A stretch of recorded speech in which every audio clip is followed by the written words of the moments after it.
Hello everyone, this is David Suess at Practical Catholic again. In this season of New Year's, millions of Americans will be making resolutions to get healthier, smarter, and wealthier.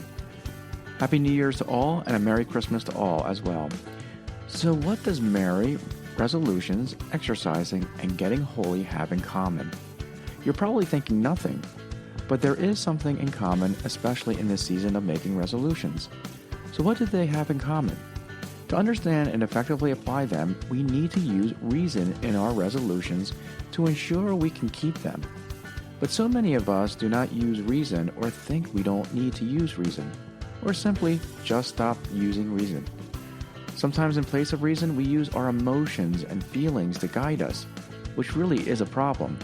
This is why people don't understand Merry or how to make good resolutions, or quit exercising, or stop trying to get holy, or never attempt it.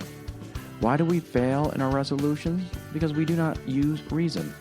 There are many who use reason at work, but fail to use reason in other areas of life, such as our faith, spirituality, and even exercising.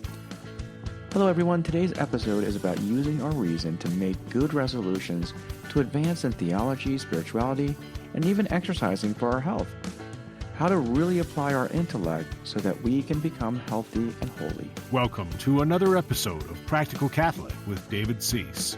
Practical Catholic is a spiritual coaching show to help you find peace, love, and joy in family and work life. We are here each and every week to help you grow spiritually, to become successful in this life, and to be a saint for the life after. My story begins with myself and my business.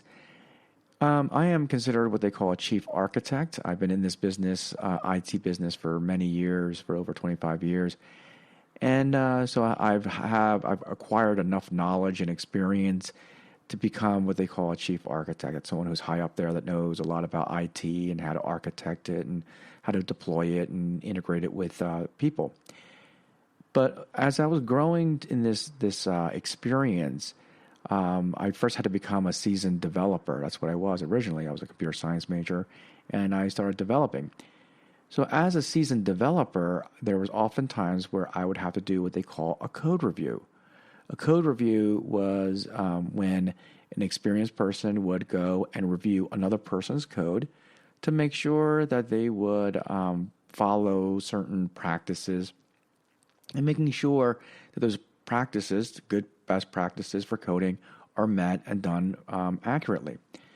So a lot of times I had to look at people's code. And if you know anything about software development and coding, it's very logical. There's a lot of logic that's involved. You have to really think about what's going to happen and then problem solve that. And there's a lot of thinking and logic and flow and everything else that goes on.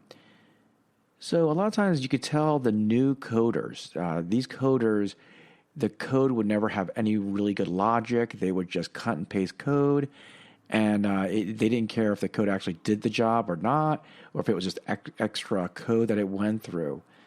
And that was a pretty particular kind of a person. And I remember one time I was doing a code review with this one person. He was a young, college graduate. And it was my first time actually doing a code review, and I looked at it, and I could not understand half of what he was trying to do. I couldn't, there was no logic to it, no rhyme. And unfortunately for him, the reason why I did the code review was because they suspected that he really didn't know how to code that well, and I was kind of like the bad guy to write a report to say his code was bad, and that would have been enough ammunition to let him go, which they did. I didn't know that at the time. But I think the young man could have become a better coder if someone had mentored him, if someone had told him how to become a good coder. Because I remember when I was a young coder, when I was young, and I was not a good coder. I was very fortunate because I met an extremely, extremely good coder, and he took me under his wing and showed me how to develop code in a logical fashion, in a reasonable fashion, and also in a way that was extremely fast, yet robust and great error handling. It was amazing how he did that. But it's amazing how a lot of people don't think logically. especially with these kids coming out of college. One of the biggest things I have issues with is them able to actually reason. There's only, I would say, 1 out of 10 people that I actually hire have that ability to actually reason and think things out. A lot of times I have to actually tell them what to do, or I have to really, really mentor them for almost 2 to 3 years to for them to get that aha moment to say, oh, I get it now. So it's amazing where we do not do reasoning. So I wanted to share that story because we're going to talk about reason, using our intellect to reason. And a lot of us don't do that. A lot of us, we hear sound bites and we hear, or we're motivated by certain types of people. One thing that I think a lot of my friends will honestly say about me is that, I'm pretty objective in the way that I think, in the way that I reason things out. I'm a traditionalist, but I'm not harsh. I'm not liberal, but I have, a lot of compassion in what's going on. So there's an understanding and there's a reason that goes on. And this is not about bragging about me, but the point I'm getting at is sometimes, we do not use our reason. And because of that, we use our emotions, our feelings, or maybe, people, we hear sound bites. And so we just throw sound bites at people and that's it. And we don't do that. So today, I want to focus more on using our reason and using it to make good resolutions. I had a trainer one time, and he said a great phrase, which we can take this not only for exercising, but as well as growing in holiness. He said, if you exercise too much, you'll burn out. And if you exercise too little, you will get discouraged with the results and quit. Listen to that. If you exercise too hard, you will burn out. And if you exercise too little, you will get discouraged with the results and quit. And I've seen a lot of people on the road to holiness and a road to even good health who fit this category.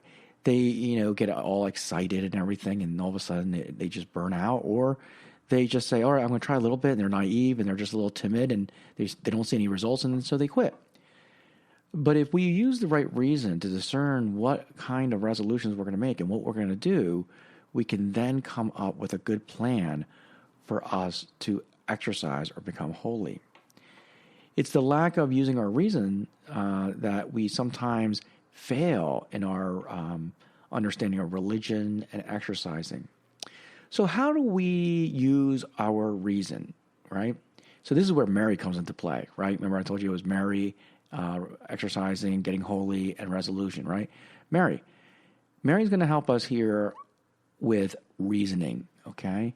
God gave us an intellect, and that intellect is the ability to collect information, okay?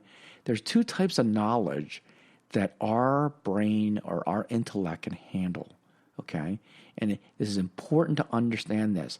I talk a lot about this in episode 8, 9, and 10. If you listen to episode 8, 9, and 10, you'll definitely get an understanding of the intellect.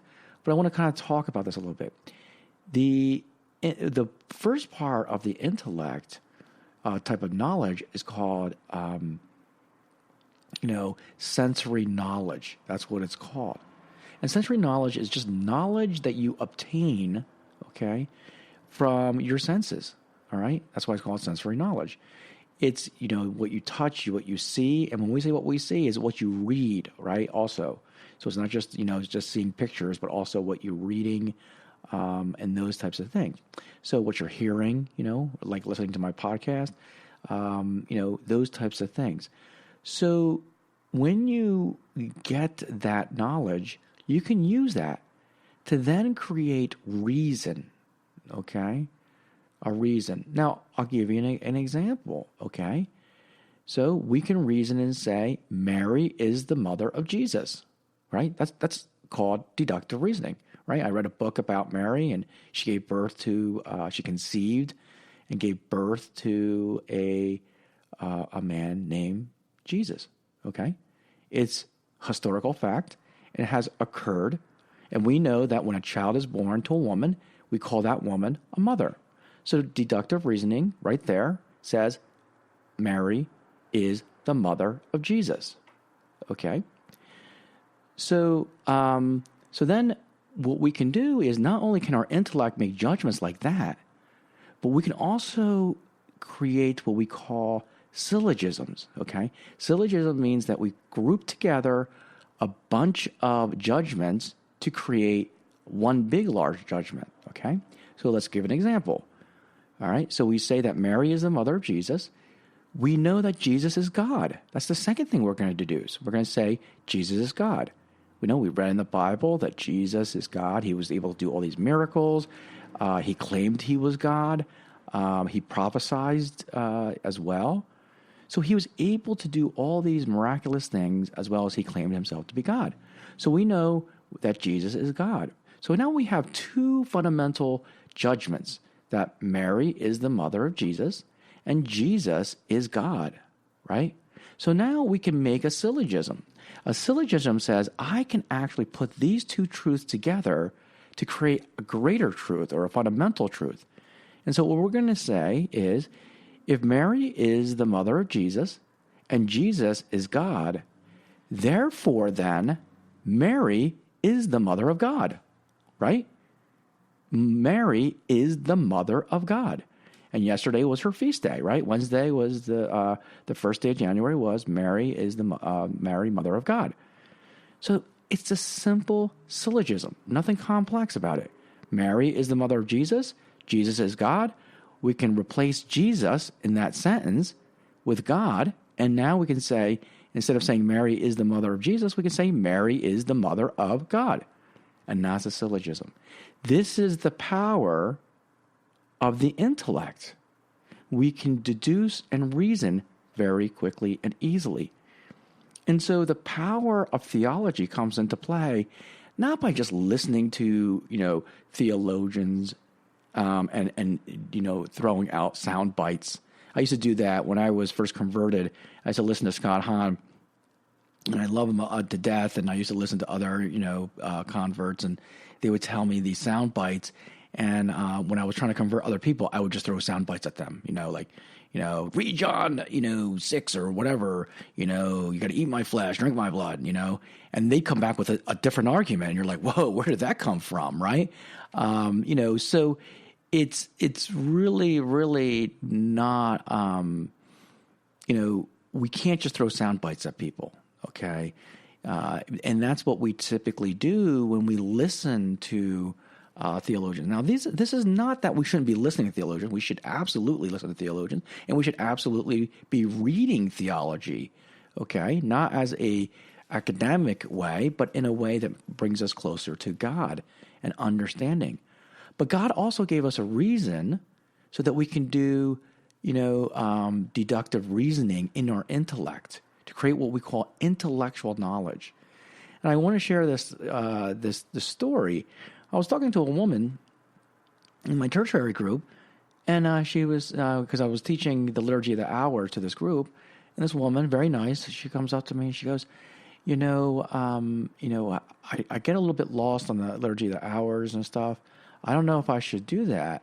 And I said, well, maybe you could do the Magnificat or do something, but you should do something similar to that.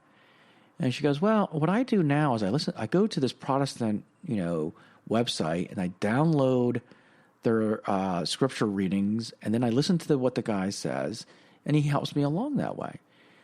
And I said, well, that's great, but you're really not learning. You're just really regurgitating what this, Protestant pastor is saying.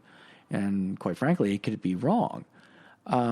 So one of the things that God has given us is the ability to empower ourselves so that we can deduce ourselves. Okay, that we can do it ourselves. Now, this isn't, this Protestantism where, my interpretation is what it is.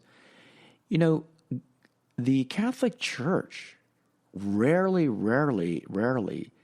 tells us how to interpret the Bible, right? Rarely. That's because we through our deductive reasoning and guided by the Holy Spirit, can come with a good conclusion ourselves. Ones that are very close to our heart, ones that move our heart, and ones that move our will to act. But when we just listen to a person regurgitating Bible and what their interpretation is, it rarely will actually make us, act. And so a lot of times I see a lot of good, Catholics who go to these things and all they're doing is regurgitating. They become a little mini, whatever theologian that they follow. Instead of really taking ownership of it and saying, what do I, believe and interpret this, okay? And so God gave every one of us an intellect to reason things out, okay? Now, we are not to say that reason is the end-all or be-all, and I'm not even saying that our emotions, our feelings are wrong. But our emotions and feelings have to be guided by right reason.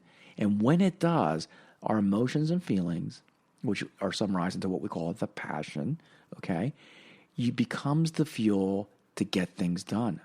That's why it's called the passion of the Christ. The right reason, Jesus used right reason when he was in the Garden of Gethsemane. And he said, Father, not my will, but thy will be done. Okay? So he used an intellectual assent because his whole body, his whole feelings and his emotion is saying, I don't want to do this. I don't want to die on the cross. I don't want to do that. But instead, and he even says that, if it be your will, take this cup away from me, but not my will, but thy will be done. So he does the intellectual assent, which then governs his emotional body, okay? Conquers that emotion, so then he can flip that emotion, okay, and use grace and virtue to then accomplish the passion, the suffering, and the tortures and everything else that goes on. So it's important to understand that emotions and feelings aren't wrong. They can't be used as our basis, and that's what we tend to do.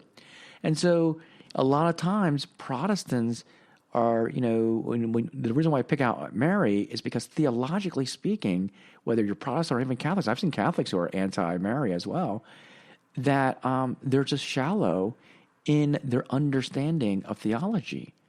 They've been persuaded to not see the understanding of Mary. But if we clearly just use our reason and deduce that, hey, Mary is the mother of Jesus. And if you're claiming that Jesus is God, then Mary is the mother of God. Point blank and simple, right? If, we are called to love, okay, then why is it we're not loving Mary? All right? Mary, who is Jesus' mother, right? If Jesus is king, then who is the queen? Mary. These are just deductive reasonings. You don't need someone to tell you that.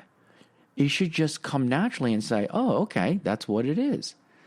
So we can deduce this ourselves and use our intellectual knowledge and reason. And why is that important when we exercise our reason? Because ultimately, when we want to do exercising, and we're going to pick on exercising because getting holy and exercising are actually exactly the same, okay? In fact, if the ascetical way, all right, asceticism, actually means to train, okay? So you train when you exercise and you train when you get holy. So we're going to use that for example. Now, one of the biggest things about exercising that and especially in this season of making resolutions, is making resolutions, right?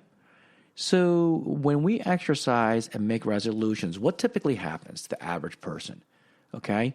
What typically happens to the average person is they realize it's the new year. They went through, Thanksgiving. They went through Christmas and, the New Year celebration. And now they probably gained 5 to 10 pounds, right? And all of a sudden they're like, wow, I'm really fat, right? I need to join a gym. And so they join a gym. Did you know that joining a gym, the peak season for joining a gym is January through February? And people who join a gym throughout the 365 years and they exercise throughout the whole years, they really, really get frustrated in January and February. And that's because all of these resolution people come in, they flood the gates for at least 2 months, and then they never see these people again until the next January. Okay? And that's because majority of these people, okay, are panicking, right? Not using a reason, and so they join a gym. Another statistic, 20% of the members really actually use their membership.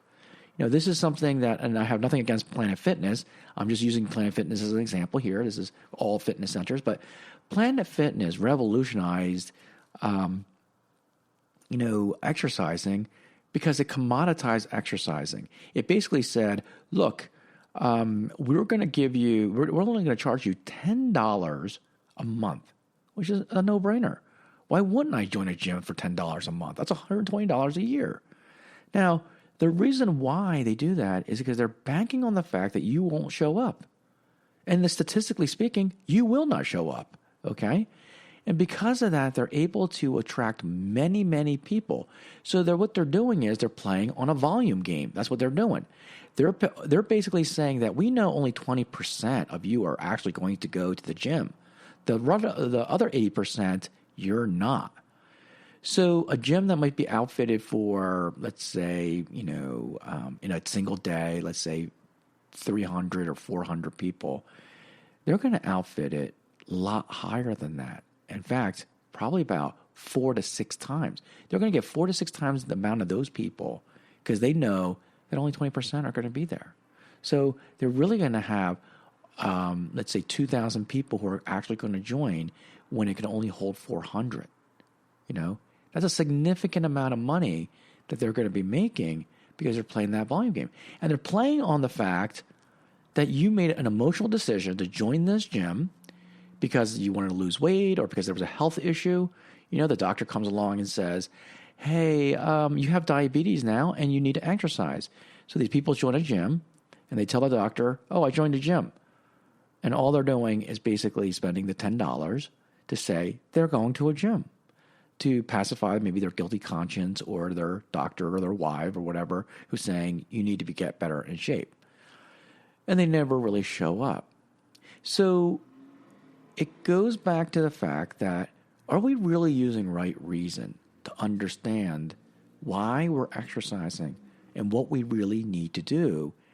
And that right reason then fuels our will. That's really what it's all about. But a lot of times we just go into emotion, we just use our emotions to do our emotional buy or our emotional decisions and, those types of feelings that go along. Now, so we have all of these, we join a gym mainly because we panic, at least majority. There's a few people who really join a gym to exercise and do, to stay in shape, and they know the benefits of doing that. But a lot of us will join it out of panic. We want to lose weight or get in shape or because, we have a wedding to go to or we got to do something or because it's a New Year's resolution. And, the big thing about exercising is, and the reason why we can't go in there just panicking is because there's so many things that you can do in exercising. There's tons of equipment like bicycles, treadmills, skis, free weights, weight machines, barbells, dumbbells. There's different routines. There's the Pelotons, there's a cycling, there's the running, there's a weightlifting routine, there's a strength training routine. And then there's the fads out there, like Orange Theory, Jazzercise, video exercises, home exercise. There's all those fads. So, where do you begin? How do you become healthy and exercise? If we go down the panicky road, you're never going to set a path that is going to help you out. That's why reason is so important, to make our decisions based off of reason, to make our resolutions based off of reason. Because going back to the idea of the trainer that I met and, that I know, and he said, if we exercise too much, you'll burn out.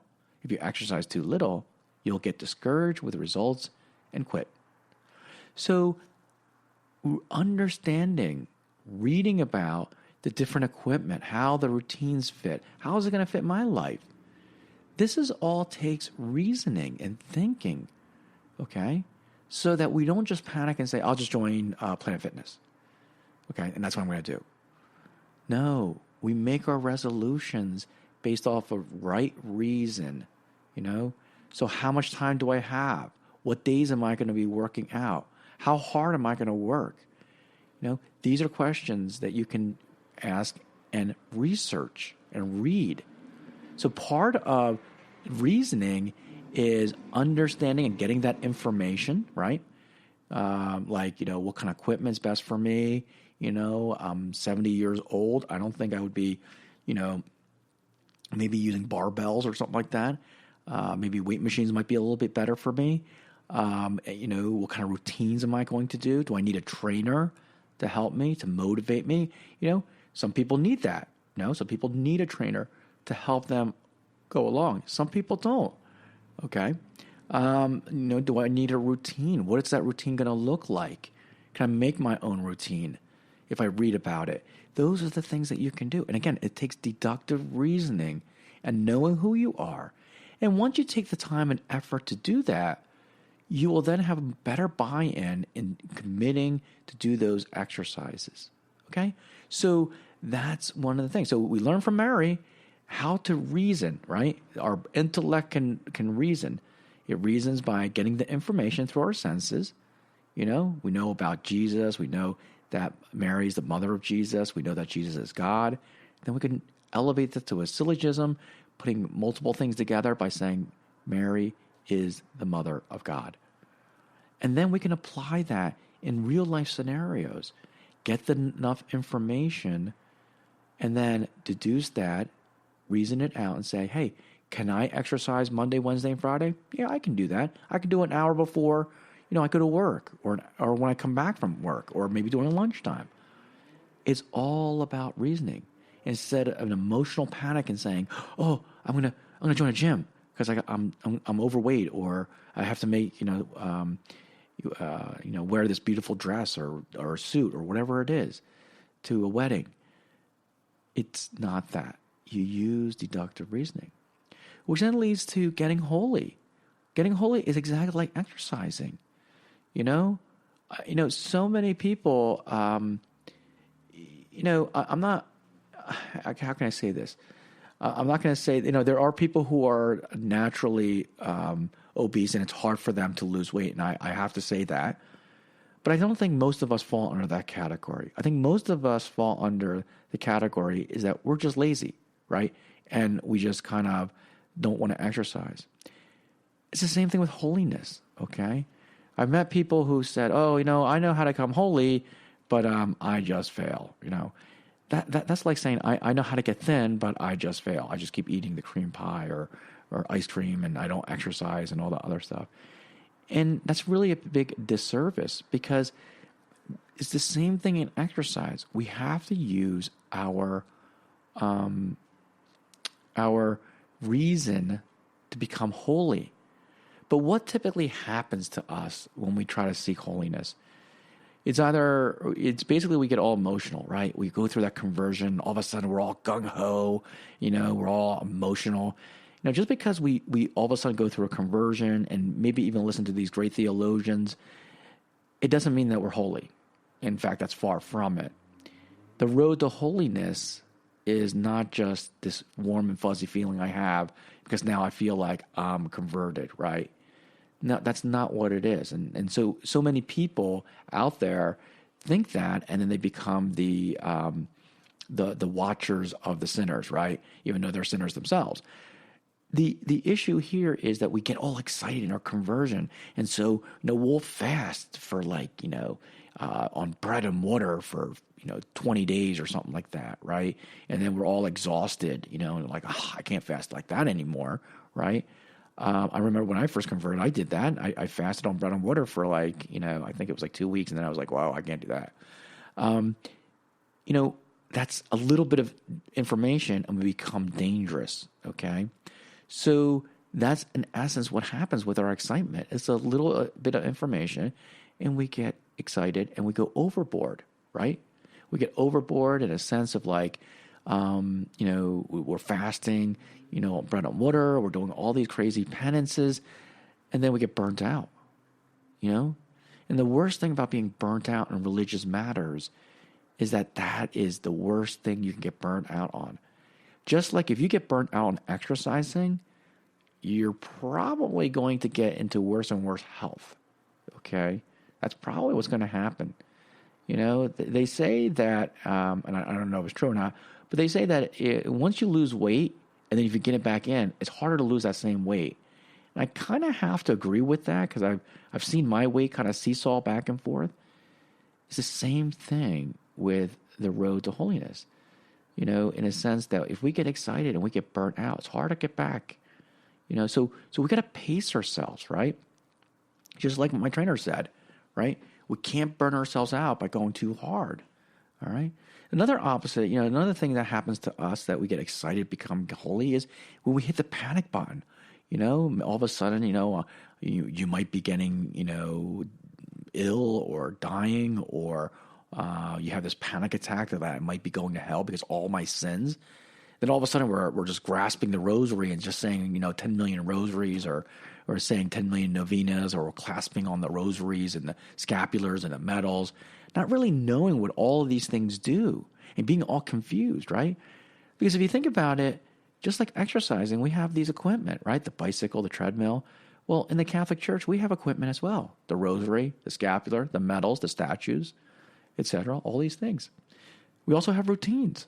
The Liturgy of the Hours, the Mass, the morning offering, the Rosary, the Novenas. I call them the routines. And then we have our fads. The healing Mass, traditional Mass, charismatic Mass. You have all these different things that are out there that are fads, right? Some Masses that have guitars and drums. Some of them that chant and some of them are in the middle. And all of this, if we don't use right reason to create a curriculum to become holy, will actually be against us. We will actually vomit out all of these exercises and equipment. How many people? Just like I showed one time the show Forrest Gump, the movie Forrest Gump, where Forrest Gump is running and running and running and running. All of a sudden, he just stops running, right? And people are like, "He has something to say," and he just says, "I'm stop running." And that's what happens when we run intensely with these routines, not knowing where we're going and feel like we're running in a treadmill. Then, it's very easy for us just to stop and say, I'm tired of it. I don't want to do it anymore.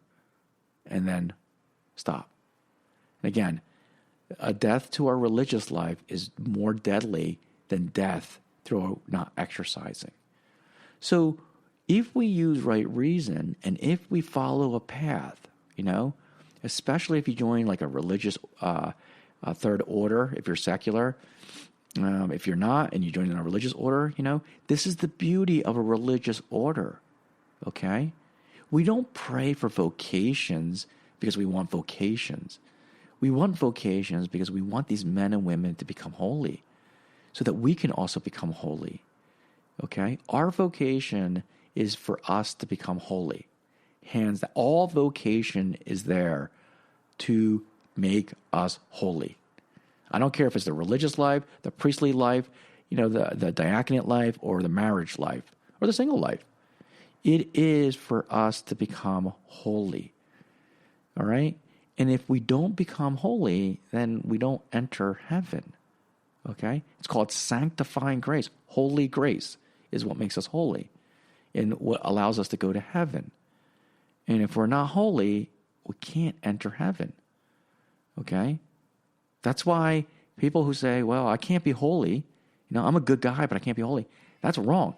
You have to actually not only be holy, you have to seek it. You have to work at it. You got to do it. And the only way that you can do that is if you use right reason to create a good curriculum for yourself and good resolutions for yourself, just like exercising. Just like when you exercise and you say, you know what, I'm going to do an interval of run, walk for about a mile, because that's the only thing I can do. And then I'm going to slowly, stop the walking as days progress. So you create a progression, to become healthier. And this is where a trainer sometimes helps out, or a coach. All right? A coach helps out because they give you a nice routine that fits uniquely you, as well as determines whether it's too much or too little, and also helps you to be accountable. That's what a spiritual director does. A spiritual director is someone, a priest, 99.9% of the time, is a priest that allows you to create a curriculum just for you so that you can become holy, and knows when you're going too fast and when to go too slow.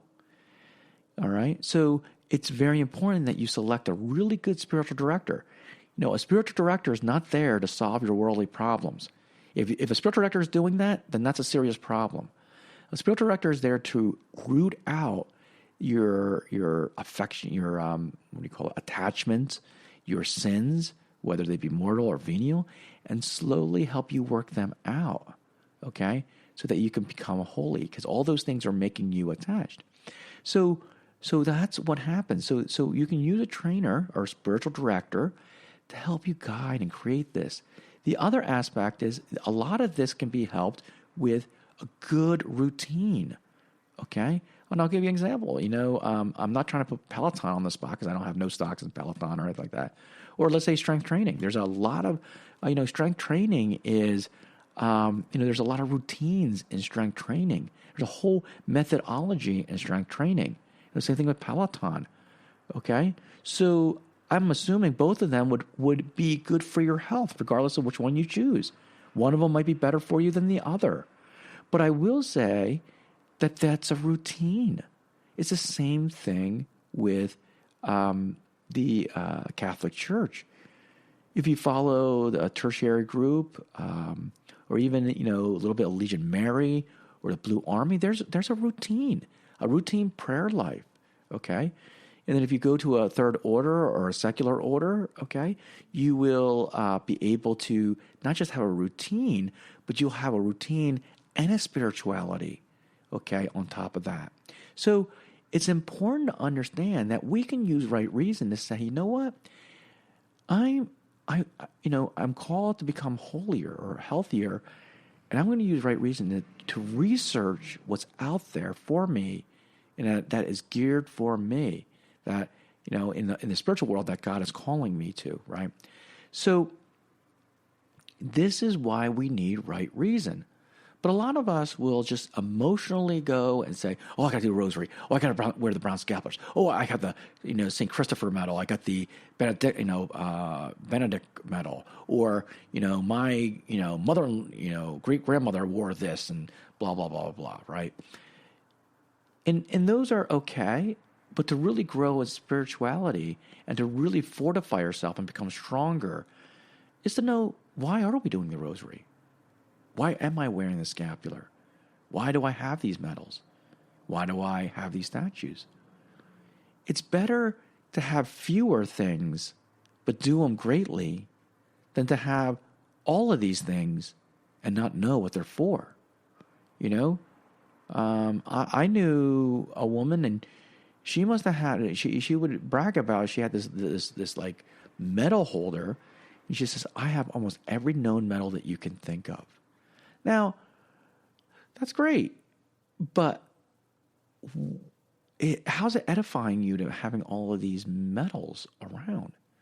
A devotion to one or two or three medals, like the Benedict medal, the St. Benedict medal, St. Christopher medal, and the Miraculous medal, great, because you have a deep devotion for them, and they elevate you up to a higher level. But medals aren't meant to be baseball cards where you trade and say, I've got, Mickey Mantle, and I got, Joe DiMaggio, and I got, Babe Ruth's cards. No. All right. The value they bring is the value of the affection, devotion, and love for those medals. And it's very hard to have that kind of devotion when you have so many things. When people say, oh, I do this, I can do that, I do this. It's better to do one. One of the things that St. Padre Pio had was he had a deep, deep, deep, deep devotion to the rosary. They say that he used to do, I would say about 30 or 40 rosaries a day. He could do rosaries while he was doing confessions. And that was just one devotion. Okay? So when we use right reason to say, you know what? I'm going to put my panic down, all right, or my excitement down. Use right reason to say, what are the equipment, the routine that I'm going to get into and master that and become, and not master, but really become,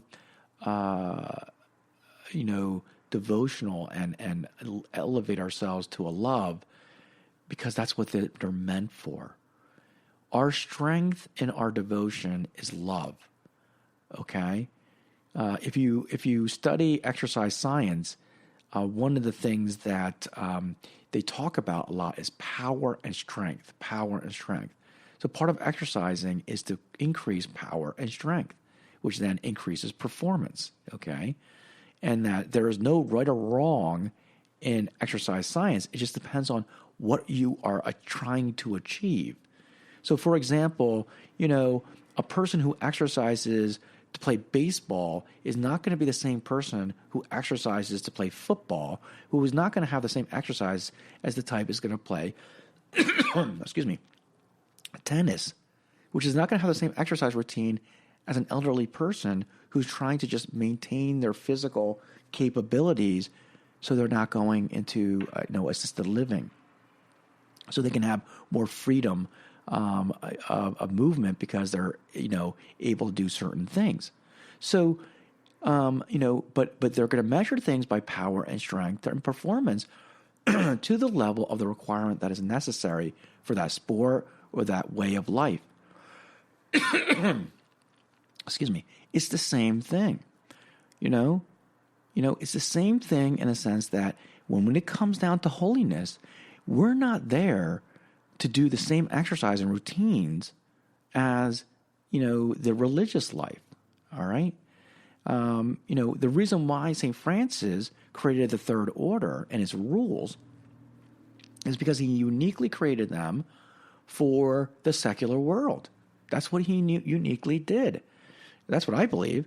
One of the things that Franciscans are is we emphasize, secular Franciscans, Third Order, is penance. We're an order of penance. And I think the value of penance and also poverty, spiritual poverty, is so that we do not get lured by the luxury and the laziness of the world. Because it's so easy, so easy to fall underneath that trap.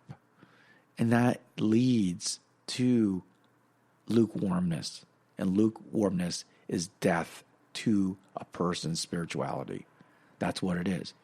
But constantly, focusing on penance, you feel it, and you feel it, and you're always there, and you're always engaged in that spirituality. Poverty, he emphasized spiritual poverty. Why? Because it's very easy in the secular world to get caught up into the materialism that is out there. It's very, very easy. And so the reason why he focused that on the Third Order is because you who live in the secular world need to combat this.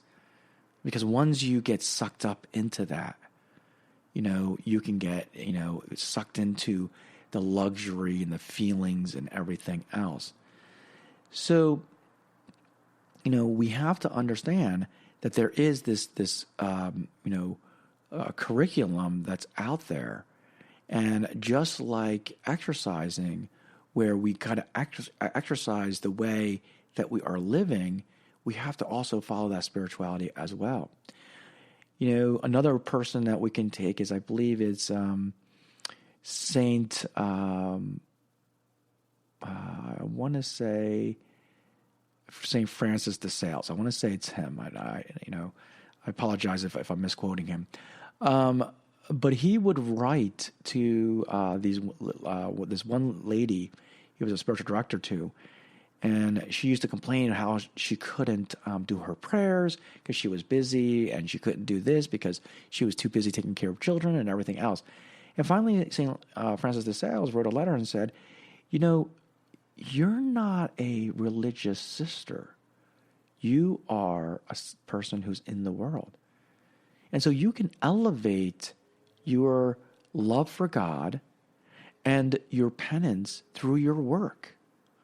Your work is your offering. Just like the prayers of the religious are the offerings, your offering is the work. So we can do these things because our lifestyle is different, okay? Just like, we don't want to train the basketball player to be like a weightlifter, because that would make the basketball player too heavy and too slow. Conversely, we wouldn't want a weightlifter to be training like a tennis player, because the tennis player has to be light and very agile and be much of a sprinter, while a weightlifter needs to be strong, sound, and just a lot of power behind the weight.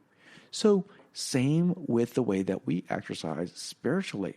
We need to be able to go and see our exercise routine and how it's fitting into our lives. We might not have 15 minutes to do the rosary, but can we drive our car to commute and do our rosary, right? We can do our rosary then. How about the little breaks that we have during the day that we can devoutly kiss the miraculous medal that we wear, and say, "O Mary, conceived without sin, pray for us who have recourse to thee." And then as our order, we add, "And all those who do not have recourse to thee, especially those enemies of thy holy church and those recommended to thee." Those are things that you can do to maximize your time, okay? We might not have time to do, a lot of meditation by ourselves, but can we meditate while we're driving? Can we meditate in the little in-between times? Maybe when we're doing menial work, we could do rosary. We're doing the dishes. Or when we're going for a walk or exercising, we do the rosary. I do that a lot. I do the rosary when I run. So the point I'm getting at is, if we use the right reason, we'll create good resolutions, not resolutions that are never meant to be kept. I remember one time I was talking to this one lady, and she was a heavy smoker. And I asked her, I said, "So what was your resolution?" She looked at me and she said, "To give up smoking." And I looked at her and I said, "Can you keep that?" She goes, "No." And she laughed at me. That's a frivolous resolution. It's a completely frivolous resolution. And we don't want to do that, because resolutions is what makes us grow, both physically as well as spiritually.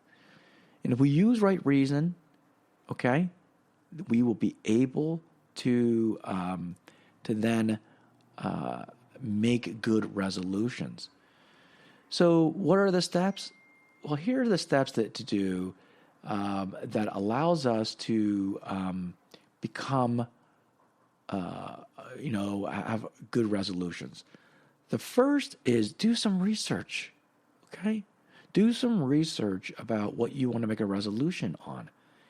Is it exercising? Well, what kind of exercise am I going to do? When do I have time for availability for that exercise? Can I do that exercise? What is the routine of that exercise? All right. So you want to be able to do some information. Is this exercise actually good for me, for my age, for my group, what I'm doing? Okay. It's the same thing. So that's in the exercise world. What about in the spiritual world? It's the same thing. What is this devotion that I'm going to bring about? Is it going to be, how long is it going to take me? Am I going to do the liturgy of the hours, which is going to take me anywhere from 10 to 15 minutes? Or am I just doing a morning offering prayer, which takes me a minute or two to do? When am I going to do it? Is it early in the morning? Is it after I wake up? Is it after I have breakfast? Is it before I go to Mass? Is it after I go to Mass? Can I do this? Do I have time to do this? Okay. So these are the things that you have to ask. Is this something that I need to have right now? Okay. So we have to be careful in how we make our resolutions in doing that. And here's the beauty is when you do the research and when you create a plan for that resolution, you'll have a better chance of fulfilling that resolution than just doing it off the cuff and saying, you know what, I'm just going to do the rosary every day. I'm just going to start doing a rosary every single day, one rosary every day. And that's not what you do. You can say, I know the rosary is going to take me, let's say 10 minutes or 15 minutes. When do I have 15 minutes consistently throughout the day? Oh, when I drive to work, or when I drive home from work, or when I take the kids to school, or when I come home from school, taking the kids from school. You can't make it variable. You can't say when my kids go to bed. I mean, when my child takes a nap. I mean, yeah, that might be okay if they're consistently taking a nap. But and it's not to say that you can't change either, but it should be consistent for at least 3 to 4 months. So the point I'm getting at is if we plan it out, if we think about it, we will succeed a lot better than if we just use our emotion to say, oh, I'm going to start doing a rosary every day. I'm going to start doing a novena. How does this affect your family?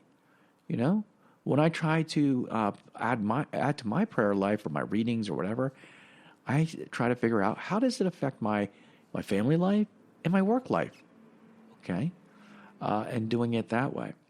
So the success of your resolution will be based off of reasoning, that you will need to reason it out and think about everything that goes on.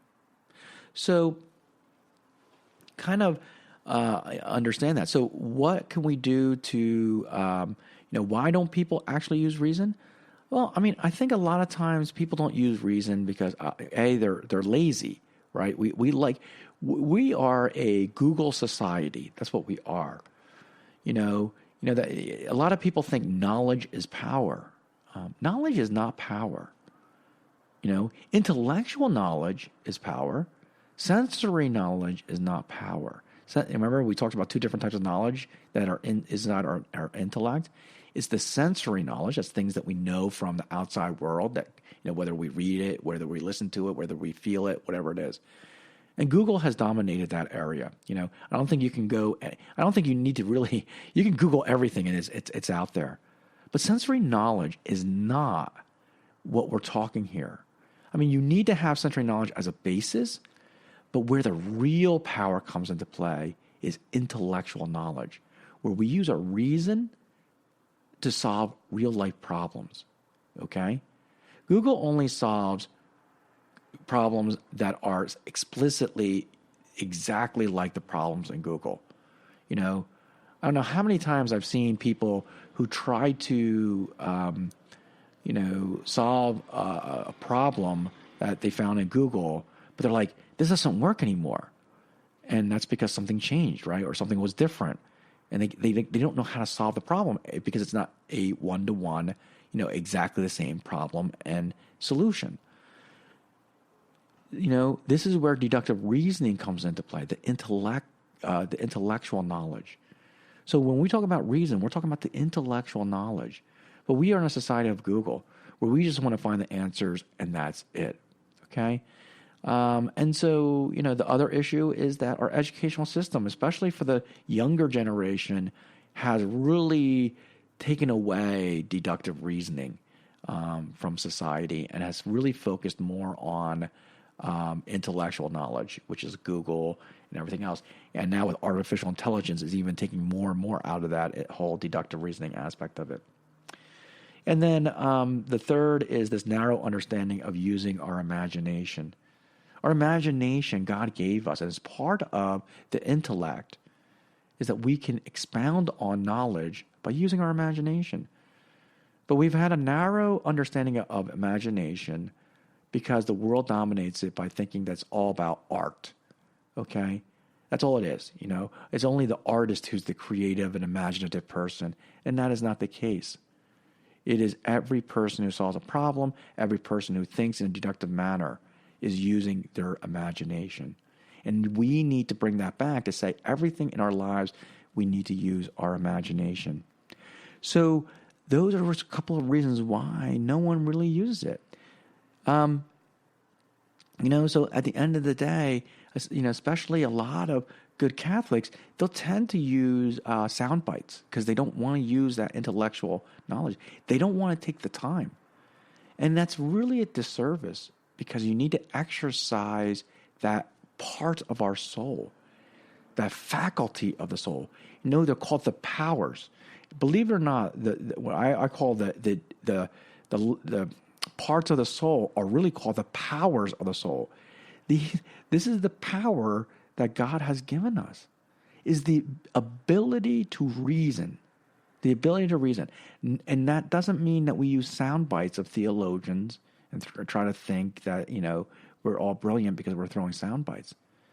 The next time a theologian tells you something, challenge it as if you were a Protestant and say, does that really make sense? That's how I first started. I first started reasoning because in the beginning I used to listen to Scott Hahn, which I love, and he's great. But then I started using this as an apologetic work to a lot of Protestants, and they came out with things that I had no answers to at all, and so many holes that I was like, it's not making sense. So I had to do a deeper dive to plug up the holes, to understand it. Because remember, when you're listening to a Scott Hahn or listening to all these great theologians, he's only explaining probably 1% of what he knows in that 1 hour or 30 minute, okay? And it's a sound bite. And when you come across people who you're trying to convince, okay, then it does sounds like a sound bite. The other thing that happens is when we hear sound bites of other people, oh, I would do the rosary, or I would do this, I would do that. It's just a hodgepodge of activities, but not knowing really to put it together to create a good curriculum, a good program to grow in holiness. That's why, having a program like the Third Order or like, Legionnaire Mary or something basic will help you grow in spirituality, will piece it together as opposed to just having this patchwork of spirituality. And that patchwork of spirituality will never work. No different than a patchwork of exercise will not make you healthy. Exercising one day and then doing, pull-ups one day and then sit-ups the next day and doing all this hodgepodge of things, all it's going to do is make you frustrated and quit. And then in the end, that's the worst thing you can do in the spiritual life. So in conclusion, I want to say God gave us an intellect so we could know, love, and serve God. Many times we do not use our ability to reason through our intellect because we are so into our feelings and emotions, and so we tend to make wrong decisions or don't understand theology, make bad resolutions or even poor health decisions. We need to be able to use our intellect and reason to provide good resolutions and solutions to our spiritual and physical needs, so we can fulfill our resolutions to improve in our health and holiness. So let's end it with a prayer. In the name of the Father, and the Son, and the Holy Spirit. Amen. Dear Lord Jesus, we love you with all our heart, soul, and mind. Help us to use our intellect and reason a good curriculum for our spiritual life. As we pray, Our Father who art in heaven, hallowed be thy name. Thy kingdom come, thy will be done on earth as it is in heaven. Give us this day our daily bread, and forgive us our trespasses, as we forgive those who trespass against us. And lead us not into temptation, but deliver us from evil. Amen. Thanks for listening to me, David Suess, at Practical Catholic. Here's a reflection for you. Take a moment and reflect, how is my spiritual routine? Am I fulfilling my resolution and growing in holiness? Feel free to share your reflection or leave a comment on the podcast Instagram and Facebook at Practical Catholic, or visit my webpage at practicalcatholic1, that is the number 1.com. You're listening to WCAT Radio, the on-air wing of En Route Books and Media, bringing you the dulcet sounds of Catholic wisdom